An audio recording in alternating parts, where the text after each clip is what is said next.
Sambamba na hilo, nitakuwa nimekosa shukrani endapo sitamtaja mkurugenzi mtendaji wa halmashauri ya wilaya. Ametusaidia kupata majengo, tunatumia majengo yao kwa vituo vya Kitunda na Kipili.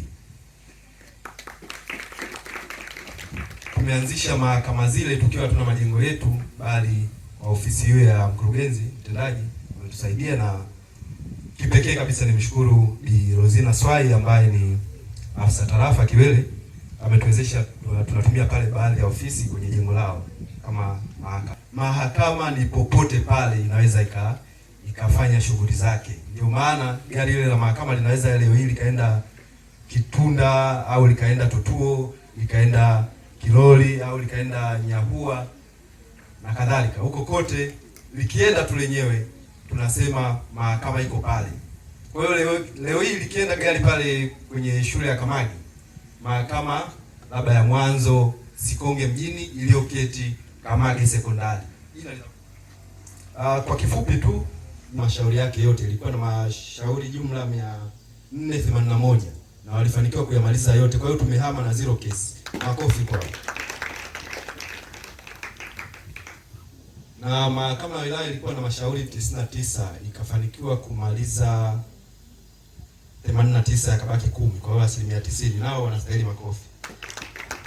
Na miongoni mwa hayo 99 ambayo hatukufanikiwa kumaliza mahakama ya wilaya, kulikuwa na mashauri zaidi ya robo ambayo yalikuwa ni ya mauaji. Mahakama hii ya wilaya haina mamlaka, kwa hiyo yanaendelea kwa maana ya upelelezi. Nawashukuru sana mahakama, hasa mahakama ya wilaya ya Sikonge. Katika zoezi la utoaji haki ambao mlikuwa mkifanya kwenye wilaya hii, hatujapata malalamiko yoyote. Mahakama yenu wanaiamini sana. Serikali inatambua kwenye wilaya ya Sikonge hatuna magereza. Wakati mwingine kuwapeleka watu mahabusu kwenye maeneo haya ilikuwa changamoto kidogo. Sasa tunatumia usafiri kutoka hapa mpaka kufuata mahabusu ilipo magereza zilipo. Serikali jambo hili inalitambua, na kamati ya usalama ya wilaya kwa kwanza na jambo hili tumeshatafuta eneo na tunaendelea kuisisitiza serikali kupitia wizara yake hiyo mambo ya ndani waweze kutujengea magereza ya kisasa kabisa ili kuharakisha huduma. Kwa hiyo changamoto hiyo tunaitambua na tumeiwasilisha mahali husika kwa ajili ya utekelezaji. Hii ni kioo kinachotukumbusha dhima na wajibu wetu pamoja katika kulinda amani, haki, usawa na utawala wa sheria kama nguzo nyenzo katika kufikia ustawi na maendeleo ya taifa. Mheshimiwa mgeni rasmi, siku ya leo inaashiria mwanzo rasmi wa mwaka mpya na utekelezaji wa majukumu ya kikatiba ya Mahakama ya Tanzania kama mhimili muhimu wa dola katika utoaji haki.